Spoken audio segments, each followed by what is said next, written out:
ಕರ್ನಾಟಕ ಸಾಹಿತ್ಯ ಅಕಾಡೆಮಿ ಚಕೋರ ಸಾಹಿತ್ಯ ವಿಚಾರ ವೇದಿಕೆ ವತಿಯಿಂದ ಚಾಮರಾಜನಗರದ ಯಳಂದೂರಿನಲ್ಲಿ ಹಮ್ಮಿಕೊಂಡಿದ್ದ ಶಿಕ್ಷಣದಲ್ಲಿ ಪರಿಸರ ಪ್ರಜ್ಞೆ ಕುರಿತ ವಿಶೇಷ ವಿಚಾರ ಸಂಕಿರಣವನ್ನು ನಿವೃತ್ತ ಪ್ರಾಧ್ಯಾಪಕ ಬಿಸಿ ಸಿದ್ದರಾಮಯ್ಯ ಉದ್ಘಾಟಿಸಿದರು.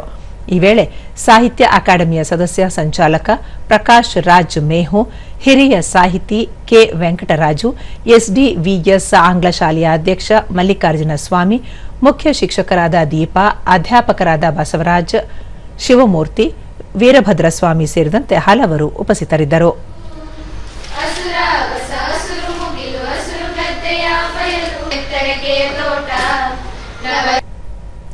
ಬಳಿಕ ಪ್ರಾಧ್ಯಾಪಕ ಬಿಸಿ ಸಿದ್ದರಾಮಯ್ಯ ವಿದ್ಯಾರ್ಥಿ ದೆಸೆಯಿಂದಲೇ ಸುತ್ತಮುತ್ತಲಿನ ಪ್ರಾಣಿ, ಪಕ್ಷಿ, ಸಸ್ಯವರ್ಗ ಒಳಗೊಂಡಂತೆ ಪರಿಸರವನ್ನು ಸಂರಕ್ಷಿಸುವಲ್ಲಿ ಮುಂದಾಗುವ ಅಗತ್ಯವಿದೆ ಎಂದು ಹೇಳಿದರು.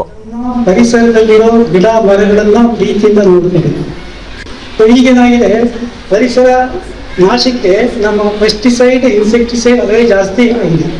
ಎಷ್ಟೋ ಪಕ್ಷಿಗಳು ನಾಶ ಆಗಿದೆ.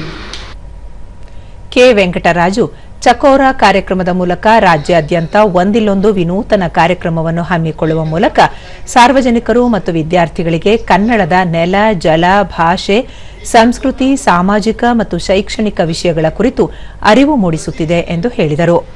ಒಂದು ಉಪನ್ಯಾಸವನ್ನು ಮತ್ತೊಂದನ್ನು ಕನ್ನಡಕ್ಕೆ ಸಂಬಂಧಪಟ್ಟಿದ್ದನ್ನ ಮತ್ತೆ ಇದು ಸಮಾಜಕ್ಕೆ ಸಂಬಂಧಪಟ್ಟಿದ್ದನ್ನ ಹಮ್ಮಿಕೊಳ್ತಾ ಬರ್ತಾರೆ. ಪ್ರಕಾಶ್ ರಾಜ್ ಮೇಹು, ಕನ್ನಡ ಸಾಹಿತ್ಯ ಅಕಾಡೆಮಿ ಪ್ರತಿ ತಿಂಗಳು ವಿಶಿಷ್ಟ ಕಾರ್ಯಕ್ರಮಗಳನ್ನು ಹಮ್ಮಿಕೊಳ್ಳುತ್ತಿದೆ.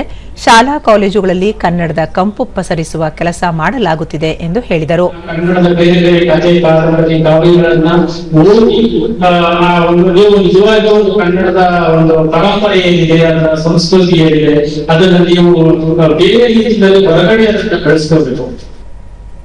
ವಿ ಮಲ್ಲಿಕಾರ್ಜುನ ಸ್ವಾಮಿ ವಿದ್ಯಾರ್ಥಿಗಳಲ್ಲಿ ಪರಿಸರ ಕುರಿತು ಅರಿವು ಮೂಡಿಸುವ ಜೊತೆಗೆ ಅದನ್ನು ಜೀವನದಲ್ಲಿ ಅಳವಡಿಸಿಕೊಳ್ಳುವ ಅಗತ್ಯವಿದೆ ಎಂದು ಹೇಳಿದರು. ಸಮಾಜಕ್ಕೆ ಎದುರದೇ ಇದ್ರೆ ಆರೋಗ್ಯವಂತರಾಗೋದಿಲ್ಲ, ಮಾನಸಿಕವಾಗಿರೋದಿಲ್ಲ ಅಂತ ಹೇಳ್ತಾ ಎಲ್ಲರೂ ಮಾನಸಿಕವಾಗಿ ಸದೃಢರಾಗಿರಿ, ಆರೋಗ್ಯವಂತರಾಗಿರಿ, ಶಿಕ್ಷಣವನ್ನು ಪಡೆಯಿರಿ.